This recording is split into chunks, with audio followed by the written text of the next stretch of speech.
décarbonation et compétitivité. Voilà. Très bien, merci. Un petit mot pour Robert. Il faut que tu sois court, Robert. Merci beaucoup. Bonjour à toutes et à tous. Donc, ravi d'animer cette première table ronde. Donc, j'invite à me rejoindre Béatrice Chassin, s'il vous plaît, Robert Bell, Jean-Michel Nogueroles et Laurent Acide. Allez-y, je vous en prie.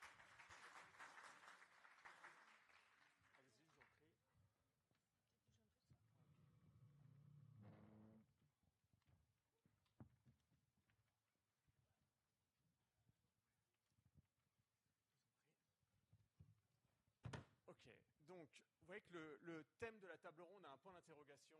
Et en fait, nous, ce qu'on s'est dit, pourquoi on a choisi ce thème, c'est parce que l'Europe, vous m'entendez bien là ou pas? Ok. Pourquoi est-ce qu'on a choisi ce thème? Parce que l'Europe est un peu prise en étau entre d'un côté les États-Unis et la Chine, donc deux blocs offensifs, qui ont des prix de l'énergie beaucoup plus faibles qu'en Europe. Et comme vous le savez, les prix de l'énergie sont un petit peu le thermomètre de l'économie. Donc on a une Europe finalement qui se dit... est-ce que ça ne va pas devenir une zone de débouché commercial pour des technologies américaines ou chinoises notamment?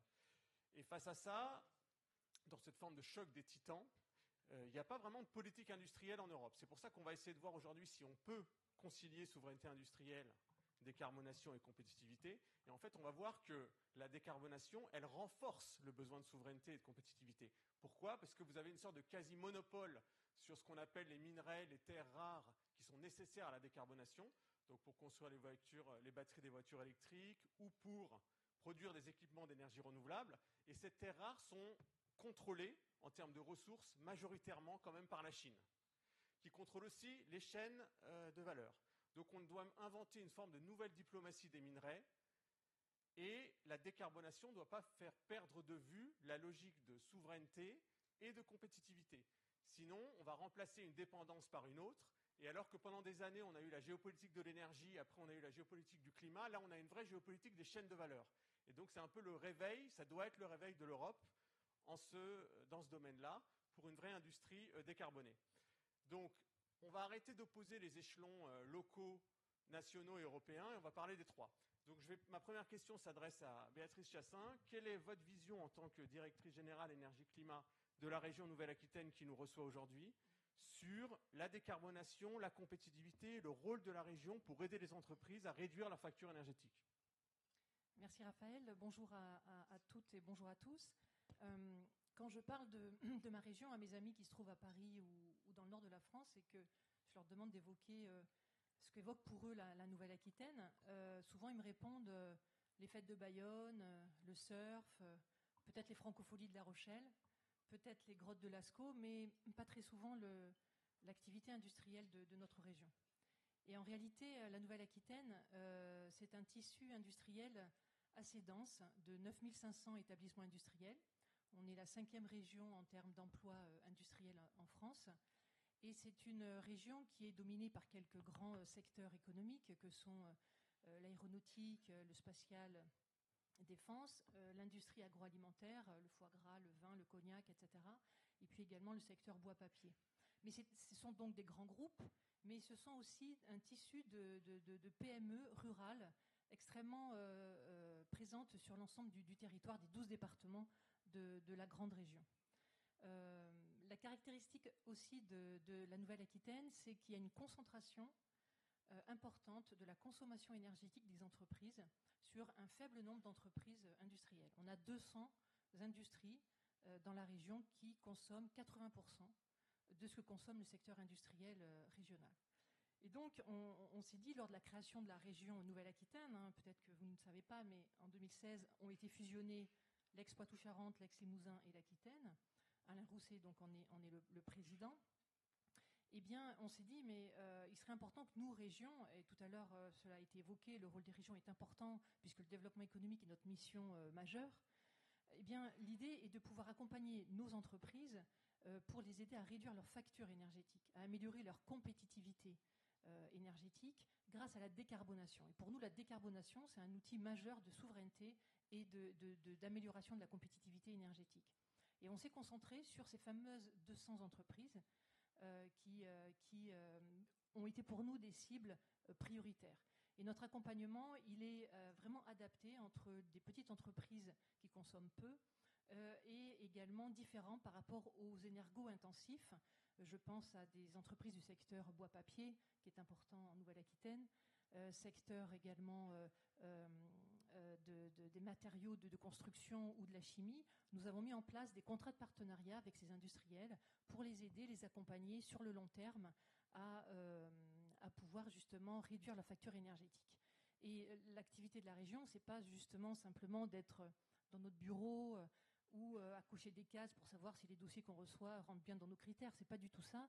On a des ingénieurs de très grande qualité dans les équipes qui vont au-devant des entreprises et qui les aident justement à améliorer leur efficacité, à récupérer la chaleur, à mettre en place des projets d'ENR. Et ce travail-là, on ne le fait pas tout seul, on le fait avec d'autres acteurs, en particulier l'ADEME. Donc il y a un travail en bonne intelligence que nous menons avec eux pour accompagner des grands projets de décarbonation ensemble lorsque les projets sont de très grande envergure. Pas sur les petits projets pour qu'on se fasse pas concurrence bien sûr, mais sur les très gros projets. Je pense à Calcia par exemple, qui est un cimentier qui se trouve en Charente, qui consommait du charbon pour produire du ciment, que nous avons accompagné ensemble pour les aider à passer au CSR, les combustibles solides de récupération. Et grâce à ça, nous avons réussi à baisser de 60% la consommation de charbon dans notre région. Je termine parce que je vois pas combien de temps en fait on a. Il vous reste là 32 secondes sur la première question. Ok, 32 secondes, donc je fais vite. Donc autre exemple aussi que je voulais citer, c'est Rayonir, qui est dans le domaine, qui est dans les Landes, qui produit de la pâte de cellulose, que nous avons accompagné ensemble sur l'efficacité, etc. Le bilan de tout ça, pour faire vite, depuis 2016, la création de la région, nous avons réussi à faire baisser de 1,8 TWh la consommation d'énergie. Ça veut rien dire comme ça brutalement, mais ça représente l'équivalent de la rénovation énergétique de 200 000 logements. Et c'est cette baisse d'économie d'énergie par rapport à peu près 250 entreprises que nous avons accompagnées, pour nous, c'est un indicateur majeur de compétitivité et de souveraineté industrielle. Merci beaucoup Béatrice. Donc on voit bien qu'il ne faut pas opposer décarbonation et attractivité et compétitivité de l'industrie, et la Nouvelle-Aquitaine l'a bien compris. Si on prend le niveau européen, maintenant je m'adresse à Laurent, on voit qu'il y a un déficit budgétaire important et des niveaux d'endettement importants dans les pays européens. Ça met souvent en recul la priorité environnementale. Comment est-ce que vous voyez, Laurent, le fait de ne pas reculer sur le plan de la transition écologique en Europe ? Comme beaucoup ici, je suis convaincu qu'on arrivera à accélérer à partir du moment où on arrivera à démontrer que c'est à la fois durable et rentable. Alors, j'entends, moi, évidemment, ceux qui alertent sur le changement climatique. On a vu les conséquences et l'éco-anxiété. Peut-être que ça était profitable à un moment donné pour accélérer la prise de conscience. Mais le vrai sujet, évidemment, c'est le sujet du déploiement massif, de passer à l'échelle. Comment on passe à l'échelle ? Évidemment, ça a été dit magnifiquement ce matin, c'est simplement en montrant aux actionnaires qu'ils ont intérêt à le faire. Alors, il y a eu dans un cadre européen que vous évoquez le Green Deal, avec une contrainte qui était la taxonomie européenne et le fait de flécher les investissements sur des activités qui respectaient la taxonomie européenne. Donc, vous connaissez le principe, évidemment, et puis le reporting extra-financier. Et justement, peut-être pour donner une illustration concrète, parce que nos amis attendent plutôt des témoignages concrets, je vais faire référence à un travail qu'on a fait avec mon ami Olivier Grel, qui est parmi nous, directeur marketing innovation de Engie Solutions. Et le point de départ, c'est quand la taxonomie européenne est arrivée, on s'est dit, est-ce que les clients d'Engie vont attendre d'Engie, sur certaines de ces activités, d'être conformes à cette taxonomie européenne ? Et donc, on a commencé à travailler avec une activité que certains d'entre vous connaissent bien, qui est le Facility Management, donc la vie des immeubles. Et ce qui est intéressant dans le Facility Management, c'est que c'est plusieurs métiers. C'est à la fois l'énergie, le multitechnique, le nettoyage, la restauration, les espaces verts, la mobilité. Donc, c'est extrêmement large. Et quand on a commencé cette réflexion avec Olivier Grel, avec la patronne du Facility Management, elle nous a dit « Nos clients ne nous le demandent pas ». Et nous, en fait, on est soumis aux achats durables, c'est-à-dire on répond à des appels d'offres, et finalement, le critère environnemental n'était pas présent. Et je lui ai dit, le jour où, en fait, ce critère va arriver, vous ne serez pas prêt. Elle a dit, je sais, mais je ne vais pas avoir l'écoute des forces commerciales si en fait on se prépare à quelque chose qui n'arrive pas. Je lui dis, le jour où un appel d'offres arrivera, vous allez le perdre. Et c'est ce qui s'est passé, ça a été ça le point de départ.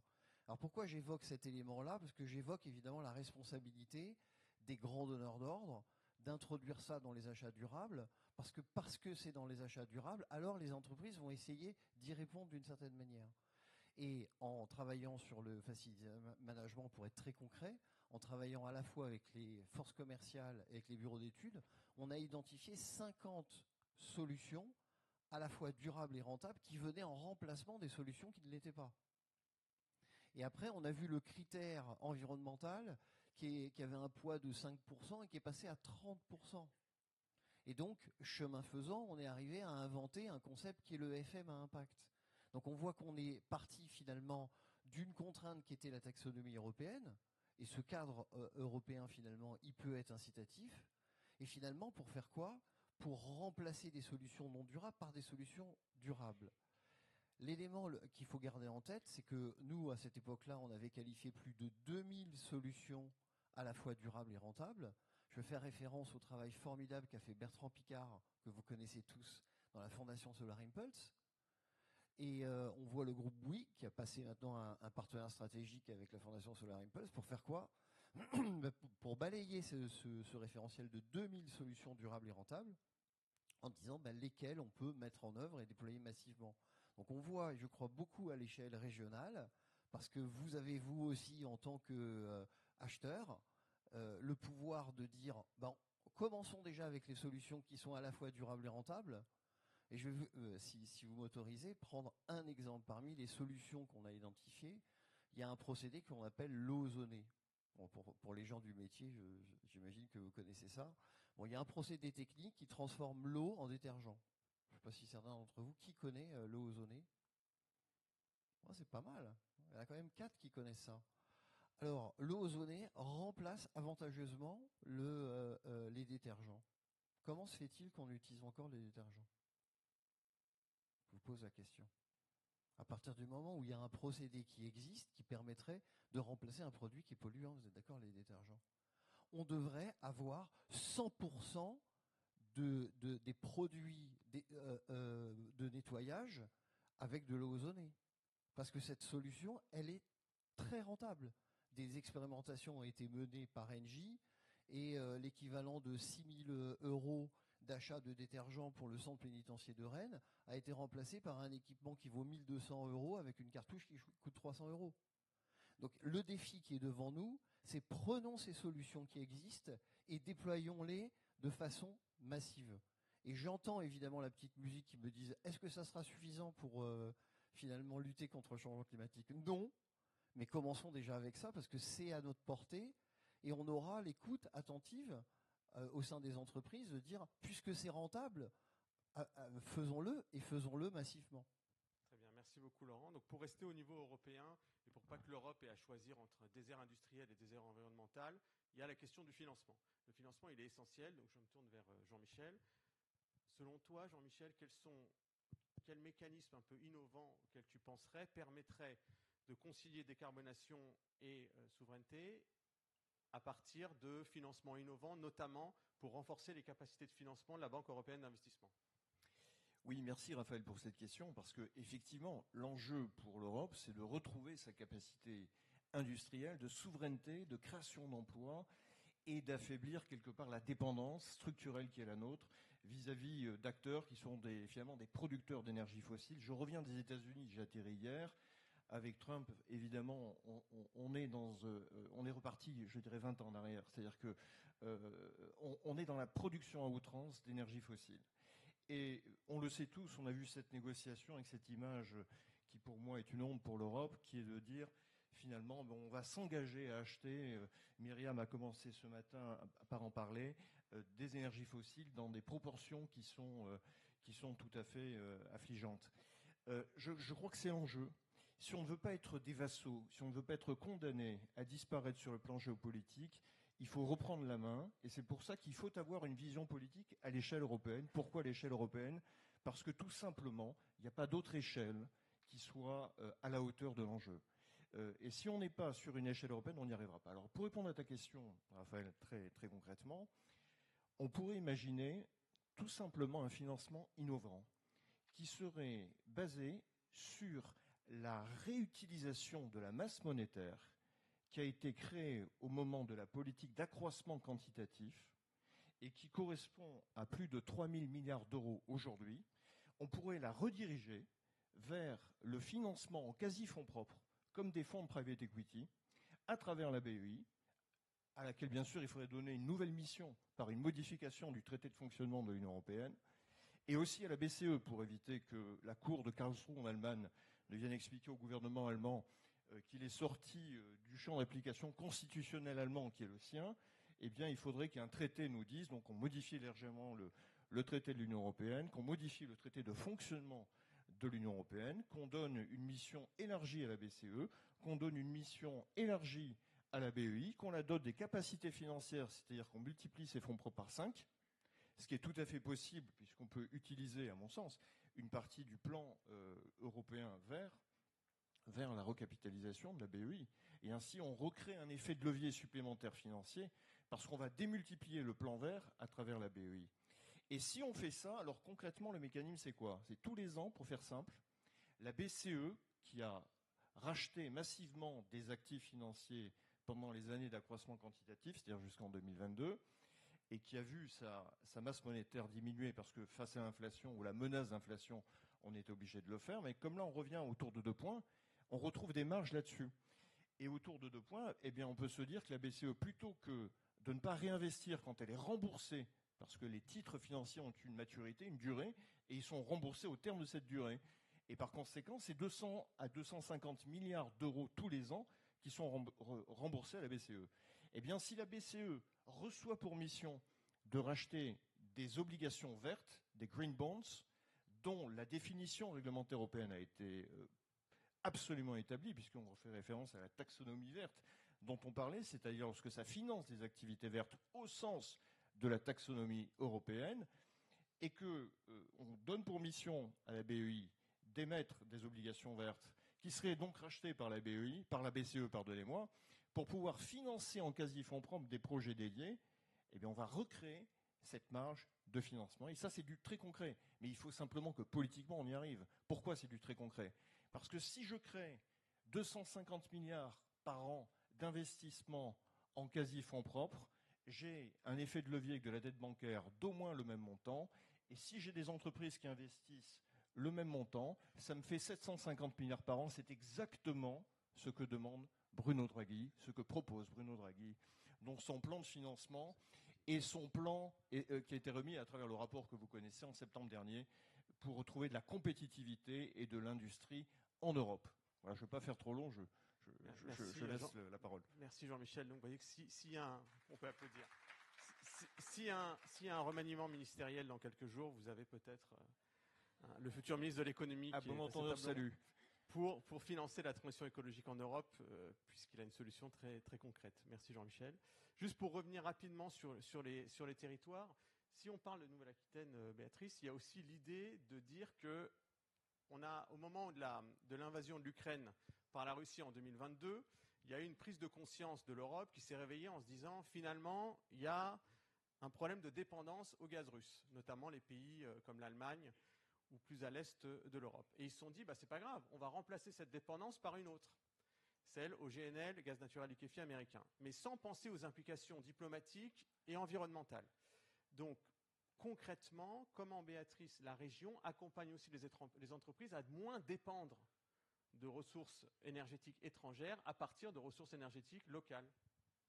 Oui, en effet, c'est vrai que le 2020-2022, ça a vraiment été un déclencheur et une prise de conscience pour les industriels, bien sûr, et pour les collectivités locales, qu'il fallait absolument sécuriser les approvisionnements en énergie, qu'il fallait justement réduire au maximum la dépendance à l'extérieur. Et en plus de tout ce que j'ai pu vous dire auparavant pour améliorer la compétitivité énergétique des entreprises, on s'est dit, écoutez, aidons les entreprises à décarboner, et cette décarbonation pourra se faire avec nos ressources locales. Et nous avons la chance en Nouvelle-Aquitaine de vivre un peu sur une mine d'or, si j'ose dire, et Guillaume Rioux, vice-président, le dit souvent, on a la chance d'avoir beaucoup de ressources, non seulement du soleil, mais aussi de la biomasse organique, ligneuse, de la géothermie également, de l'espace.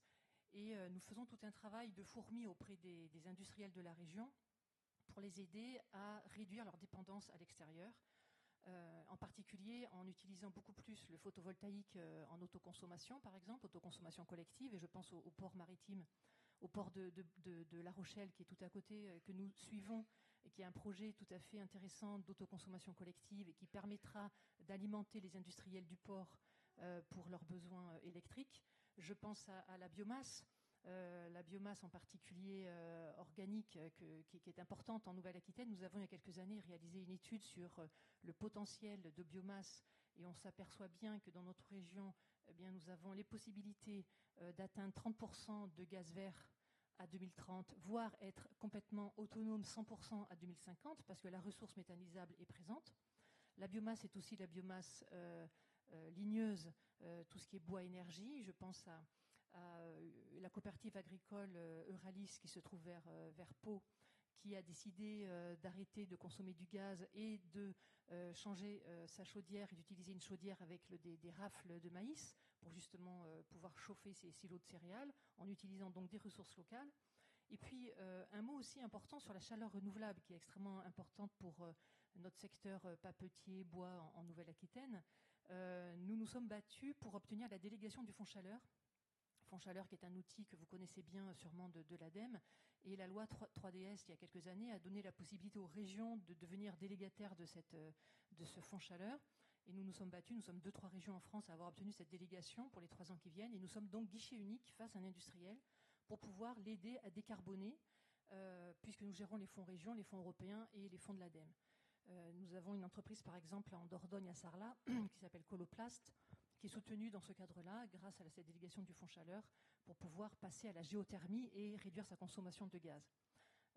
Une initiative assez originale que je voudrais partager avec vous aussi aujourd'hui, c'est la démarche que nous avons entreprise avec le club des ETI. Tout à l'heure, on évoquait les ETI qui sont source d'emploi et de dynamisme et d'innovation. Le club des ETI de Nouvelle-Aquitaine est très dynamique et nous travaillons avec eux depuis plusieurs années pour les encourager à mettre en place un PPA, un contrat de gré à gré, un PPA en mauvais français, un contrat de gré à gré pour acheter ensemble de l'électricité à un développeur qui viendra s'implanter en Nouvelle-Aquitaine, installer une centrale photovoltaïque nouvelle en Nouvelle-Aquitaine. Et après 2, 3 ans, 4 ans de travail avec eux, ils vont signer dans un mois le contrat définitif d'un PPA entre ce club des ETI et un développeur qui installe une nouvelle centrale dans le Lot-et-Garonne. Je termine enfin pour vous partager également une nouvelle initiative qui concerne le biométhane et en particulier destinée aux entreprises, aux industriels soumis aux quotas carbone, puisque vous savez que les quotas carbone gratuits vont diminuer petit à petit jusqu'à 2034 et l'utilisation, la consommation de gaz fossile va devenir de plus en plus chère pour eux et donc les positionner difficilement par rapport à la concurrence internationale. Nous sommes en train de les aider à trouver du biométhane local en allant voir les méthaniseurs, les propriétaires d'unités de méthanisation de cogénération qui sont à la fin des tarifs de rachat, qui ont des unités qui sont tout à fait compétitives et qui ont été rentabilisées et qui pourraient passer à des unités de méthanisation en injection. Et ce biométhane produit localement pourrait être vendu sous forme de BPA cette fois-ci, de Biométhane Purchase Agreement, pour justement aider ces grosses entreprises à consommer localement. Donc pour nous, décarbonation, c'est vraiment synonyme de souveraineté et de compétitivité. Merci beaucoup Béatrice. Pour rester sur le rôle des entreprises, Laurent, est-ce que vous pouvez nous dire ce que l'IA générative, en fait, selon vous, en quoi ça peut aider les entreprises à accélérer et opérer leur transition écologique ? Oui, effectivement. Merci Raphaël. Comme c'est une partie de la thématique de la journée, j'ai évoqué le fait qu'il existait des milliers de solutions. Les grandes entreprises ont les moyens de balayer en fait l'ensemble de ces solutions. Ça demande du temps. Et lorsque l'IA générative est arrivée, on s'est dit est-ce qu'on réussirait à faire avec l'IA générative ce qu'on faisait à la main ? Bon, même si on le faisait, j'espère, pas trop mal et assez vite. En fait, on s'est mis à fond dessus. On s'est rendu compte que en fait, l'IA générative était capable de faire ce travail-là.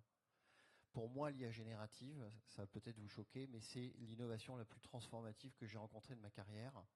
Et pourtant, je travaille sur les sujets d'innovation et des marchés de croissance depuis 30 ans. Pourquoi ? Parce que pour la première fois, la machine crée quelque chose. Alors, vous avez des experts qui viennent vous voir en disant c'est pas tout à fait vrai, c'est de l'assemblage. En tout cas, si c'est de l'assemblage, c'est que les êtres humains aussi font de l'assemblage. Parce que moi, je produis de la connaissance, je produis de l'action depuis 30 ans, et quand je vois le résultat, je me dis, j'arrive à faire en quelques heures le résultat qui était attendu après des mois de travail. Je dis bien, l'ordre de grandeur, c'est quelques heures versus quelques mois. Donc j'évoquais le choix des solutions pour une région, pour une entreprise. Et ça veut dire quoi? Ça veut dire que maintenant, le choix d'une solution durable et rentable, c'est accessible à des ETI, c'est accessible à des PME. Avant, elles ne pouvaient pas le faire. Elles n'avaient pas la ressource, ne pouvaient pas faire appel à des consultants. C'était inaccessible. Avec l'IA générative, elles peuvent le faire. La deuxième chose qu'on a faite, et je vais rebondir sur ce que disait Jean-Michel tout à l'heure à propos de l'investissement, c'est que cet investissement, il faut le flécher. C'était la volonté, comme vous le savez, du Green Deal, de flécher les investissements sur les activités durables. Et donc, c'est particulièrement sensible aujourd'hui où on va rentrer dans une période de grande crispation parce qu'il y aura de moins en moins de budget, parce que la crise budgétaire française, elle est de plus en plus aiguë. Et vous savez que la conséquence, c'est qu'en général, les entreprises, elles réduisent la voilure. Elles sont dans une posture défensive. Et nous, qu'est-ce qu'on a fait? On s'est dit, il faut qu'on fasse cet effort-là de créer un référentiel des marchés de croissance pour documenter, en fait, les marchés qui connaissent une croissance, pour embarquer, en fait, les entreprises pour qu'elles viennent investir là où il y a de l'argent à faire aujourd'hui. Et on en a identifié 500 qui couvrent tous les secteurs d'activité. Et dans les 500, il y en a 200 qui sont nativement durables. Et avec une région Pays de la Loire, on a utilisé ce référentiel et on a dit à la région quels seraient les marchés sur lesquels vous devriez orienter votre politique d'investissement en embarquant les acteurs locaux. Parce que si vous avez identifié des marchés, que vous les avez choisis au niveau régional, vous allez rechercher des acteurs au niveau régional qui ont des solutions qui correspondent à ces marchés, vous êtes d'accord? Et la responsabilité de la région, c'est aussi, par les achats durables, de créer de la demande aussi. Parce que pour qu'il y ait de l'offre, il faut aussi qu'il y ait de la demande. Et là, ça rejoint les deux éléments. Et pour finir, Raphaël, c'est que l'IA générative, comme je l'ai expliqué, le choix parmi 2000 solutions, peut demander quand même beaucoup de temps, le choix parmi 500 marchés de croissance, il n'y a que les grandes entreprises qui pouvaient le faire, ou des régions, maintenant des ETI ou des PME. Et nous, on a décidé de mettre ça dans le bien commun, notre référentiel de marché. Donc ceux qui sont intéressés, venez me voir et je me ferai un plaisir de partager ce référentiel, parce que c'est très important, c'est l'esprit qui a impulsé Myriam au sein de 5T, c'est effectivement d'être dans le partage. Voilà. Merci Laurent. Avant de discuter avec Robert de la vision des États-Unis, est-ce que Jean-Michel, tu souhaitais ajouter quelque chose sur ton mécanisme de financement innovant et sur le financement de la transition en Europe? Oui, alors la difficulté évidemment, une fois qu'on a dit que c'était du concret et qu'on pouvait le faire assez vite, c'est de se mettre d'accord sur le plan politique. C'est pour ça que c'est un sujet qui est technique, mais sur lequel je pense qu'il faut qu'on ait une prise de conscience pour que les politiques s'en emparent. Parce que sans débat politique autour de cette idée, sans que le grand public, qui sont les citoyens, n'ait la connaissance de savoir qu'un mécanisme est possible, que dans leur dos on a augmenté la masse monétaire, ce qui n'est pas un problème, il n'y a pas eu de débat démocratique sur le sujet, je le rappelle, mais aujourd'hui qu'on puisse avoir un débat démocratique sur la réutilisation de cette masse monétaire, sur sa redirection vers l'investissement productif dans la croissance, dans l'emploi et dans la transition écologique et énergétique qui sont nécessaires, ça me paraît indispensable. Donc si j'avais effectivement quelque chose à ajouter, ça serait de dire il faut absolument qu'on s'empare du sujet pour que ça devienne un élément du débat politique, si on veut que de cette, on va dire, proposition, il ressorte quelque chose de très concret. Merci Jean-Michel. Donc vous voyez qu'à E5T, on pense que la décarbonation et l'attractivité sont liées, que l'attractivité de l'industrie, elle sera liée à sa décarbonation, et la compétitivité aussi, elle s'appuiera sur cette décarbonation. Donc on n'est pas du tout dans le discours de l'administration Trump du drill baby drill. On est plutôt sur le plug baby plug, sans vouloir rester sur des slogans. On pense que l'électrification peut aider à décarboner l'économie. On a vu qu'il y avait un affrontement économique entre plusieurs régions du monde. En fait, l'idée, c'est qu'on ne peut pas avoir d'industrie sans politique industrielle, et on ne peut pas avoir de politique industrielle sans subvention. Et que décider une politique industrielle en fonction de politiques douanières erratiques, c'est-à-dire décider en gros d'investir dans des usines en fonction de droits de douane, c'est une erreur. Il ne faut pas tenir compte, alors vous me direz ce que vous en pensez, des droits de douane quand on prend des décisions d'investissement pour créer des usines, parce que les droits de douane, ils peuvent évoluer de nombreuses fois sur la durée de vie d'une usine, de 10 à 20 ans. Là, les droits de douane, par exemple, que les États-Unis voulaient mettre sur l'Inde, sont passés de 25 à 50% entre hier et aujourd'hui. Donc on ne va pas décider d'une politique industrielle et de création d'usines en fonction de droits de douane que l'administration Trump peut changer par un tweet, alors qu'on s'engage sur une industrie et une usine sur 10 ou 20 ans. Et que ce n'est pas parce qu'on a des usines en Europe, notamment pour les batteries, c'est bien, mais quand elles appartiennent pour plus de moitié à des industriels américains, sud-coréens ou chinois, c'est plus de la souveraineté. Donc, pour continuer là-dessus et avoir un peu une vision américaine, je m'adresse à Robert Bell pour avoir, alors je vais lui donner je vais donner la question en anglais, mais en français d'abord, c'est Robert a publié un article dans Le Monde où il analyse un peu qui détient en gros les plus grosses majors américaines pétrolières. Et il voit que c'est à peu près toujours les mêmes fonds d'investissement. Et donc la question que je vais lui poser, c'est en quoi cette détention par des fonds d'investissement qui sont à peu près toujours les mêmes peut modifier le rôle, peut avoir un impact en termes de souveraineté et de décarbonation aux États-Unis. Je vous donne la question en anglais, Robert, vous la connaissez? No, It's okay? it's Okay, fine. please. Merci. Thank you, Raphael. Okay, it's a decisive issue. Decisive. There are big oil, that's what it's called, is 5 major oil companies. Chevron, Exxon, Total, BP, and Shell. If two of them have tried, the CEOs of 2 of them have tried to shift their companies out of oil. At BP, 2 CEOs tried that. At Shell, 1 CEO tried that. All 3 of them found themselves shifted out of their job. The 2 at BP supposedly because of sexual scandals. But, and who would guess it, the company then reduced its investment in renewable energy. At Shell, there was no sexual scandal. Ben van Beurden is a spectacular guy. He cut the dividend in order to continue to pay to invest in renewable energy. Boom, he was out of a job. These fund managers, there are 25, there's not always the same fund managers. They're largely American. They control all of those 5 companies, controlling interest. Look at the NASDAQ. There are a number of sites that show that.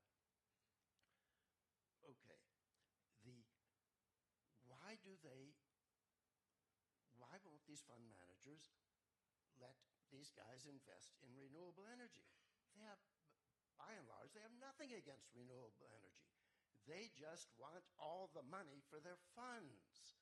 They want stock buybacks. That's when a company buys its stock on the open market without announcing it, so people say, oh, wow, look, that stock is going up.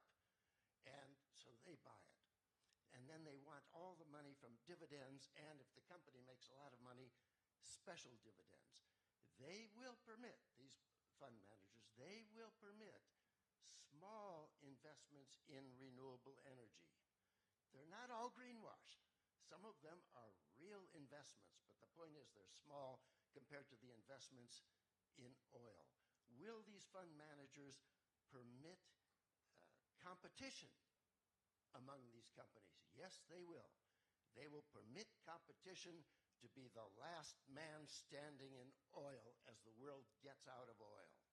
For example, Exxon and Chevron competed to see which one could control the drilling of oil in an area where there should have been no drilling of oil, the hurricane zone off the coast of Guyana. Okay. If these companies are stuck in oil because of the grip of these fund managers, what about the new economy companies that are investing? Many of them are investing in their own photovoltaic installations and wind turbines. And what about the utilities that are doing the same? Something really is going on there that's good. The UN report just a few weeks ago said 75% of new installations to generate electricity are essentially renewable energy installations. That's great. The problem is, since COP21 in 2015, the amount of fossil fuel used each year has gone up 12%. 12%. That's why you look out the window and you see global warming. That's why the Mediterranean is warmer than it was. Okay. They can't compete, so what should they do to, why are these companies, why do they have this grip? Because they have tremendous political influence. I mentioned the political influence already for the Guyana, but there are others around the world. In the Europeans don't see this political influence because in Europe, the governments can own the oil companies, and in a number of places they do. But in the United States, the oil companies can own the government. We saw this just recently with the Trump administration. The frackers, the hydraulic fracturization people, put together a fund of $75 million. $75 million, and gave it to the Trump campaign. That's the drill baby drill crowd. That's the reason Trump has stopped Ørsted, a couple of Ørsted projects in North America. Okay. That's what's happening there. China, as we heard earlier from one of our speakers today, China is investing massively in renewable energy. 50% right now, today, 50% of new cars sold in China are electric, and by the end of this year, it'll probably be 60%. Saudi Arabia is investing massively in renewable energy and has big plans. What is going on here? Those countries are looking forward. Bad as those governments may be, and they are bad, they're looking forward. Those 25 fund managers with their grip on the oil companies are very well paid to look backwards, one quarter at a time. Thank you very much.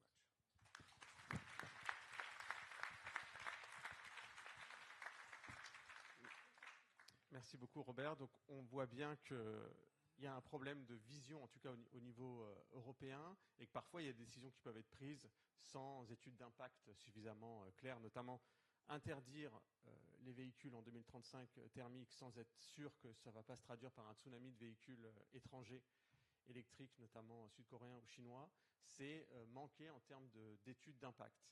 Donc il faut avoir une vision effectivement qui n'oppose pas économie et climat, puisque les deux sont tout à fait conciliables.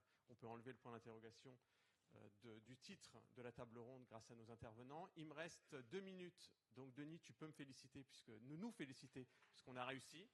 Mais on va les utiliser, Est-ce que je peux me permettre de proposer s'il y a des questions de l'audience par rapport à ce qu'on s'est dit? Je vous remercie. Y a-t-il des questions, s'il vous plaît, sur ce qu'ont dit les intervenants?